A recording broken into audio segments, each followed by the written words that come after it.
कैसे हैं आप सब? आशा करती हूँ आप बहुत ही अच्छे होंगे। देखिए आज मैं आपसे बात करूंगी, आपको पता है हमारा 10th का रिजल्ट आ चुका है और आपका रिजल्ट कैसा रहा। ठीक है, काफी बच्चे रिजल्ट तो अच्छा ही रहा है वैसे हमारा, लेकिन अगर मान लीजिए किसी की परसेंटेज कम भी है, अब आपके माइंड में ये होगा कि 10th के बाद अब क्या, 10th के बाद अब क्या करें, कौन सी स्ट्रीम लें कि जिससे क्या होगा आपका, मतलब देखिए स्ट्रीम का तो मतलब ये है कि जिसमें आपका इंटरेस्ट हो, स्ट्रीम तो आपको वही लेनी चाहिए।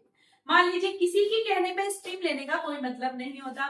जैसे मान लीजिएगा आपका दोस्त है, आपका दोस्त चाहता है, ठीक है, वो लेना चाहता है यहाँ पर पीसीएम है, आपको पीसीएम में इंटरेस्ट नहीं है, मैथ्स आपको अच्छा नहीं लगता, फिर भी आप पीसीएम लेंगे, क्यों? क्योंकि दोस्त ने लिया है। तो देखिए ये काम बिल्कुल भी नहीं चलता, पढ़ाई में इसका कोई मतलब है ही नहीं। यहाँ पर बात आपसे है, यहाँ पर मुझे तो ये लगता है कि पेरेंट्स भी आपको फोर्स ना करें इस चीज के लिए।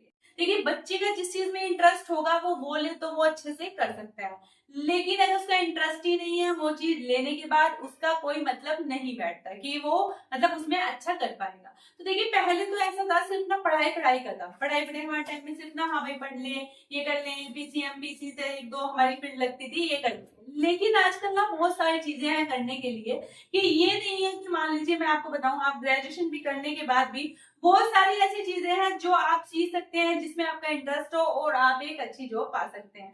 तो आज इसी के बारे में बात करेंगे, आइएगा देखते हैं। ठीक है, यहाँ पर 10th पास के बाद क्या करें, 10th पास के बाद कौन सी स्ट्रीम ले, सबसे बड़ा यहाँ पर क्वेश्चन ये है कि 10th पास के बाद अब करें क्या।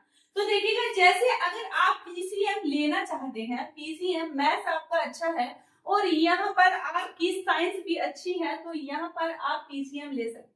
अब पीसीएम अगर आप लेते हैं तो पीसीएम से आपको फायदे क्या होंगे, यानी कि किस किस फील्ड में आप जा सकते हैं। तो बात करें यहाँ पर BSc, BTech, engineering, architect, NDA, CDS, इसमें आप क्या कर सकते हैं, यहाँ पर जा सकते हैं। इसके बाद देखिए मैथ्स का ऐसा है, अगर मैथ्स का आप लेते हैं तो थोड़ा सा देखिए माइंड अच्छे से डेवलप होता है, कहने का मतलब आपका वो माइंड और ज्यादा खुलता है, तो ये काफी चीजों में आपको क्या करेगा, यहाँ पर हेल्प करेगा।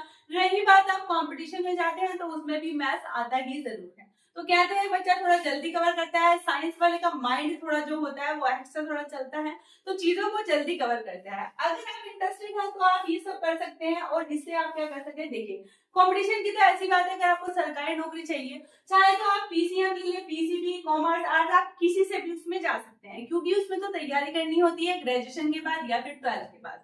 जो सब्जेक्ट नहीं पढ़े आप उन्हें वो पढ़ने पड़ते हैं, लेकिन आपका इंटरेस्ट होना चाहिए। ठीक है, बात करते हैं अगर आप पीसीबी, आपको मैथ्स टफ लगता है यहाँ पर, तो आप लीजिएगा पीसीबी यानी कि बायोलॉजी ले सकते हैं। तब आप बायोलॉजी में क्या कर सकते हैं, जीएनएम का कोर्स कर सकते हैं, एएनएम का कर सकते हैं, नीट कर सकते हैं, एमबीबीएस कर सकते हैं, डी फार्मा कर सकते हैं, बी फार्मा कर सकते हैं, और ऐसे क्या होते हैं हमारे अदर जो है ना डॉक्टरी लाइन है, आप उसमें जा सकते हैं।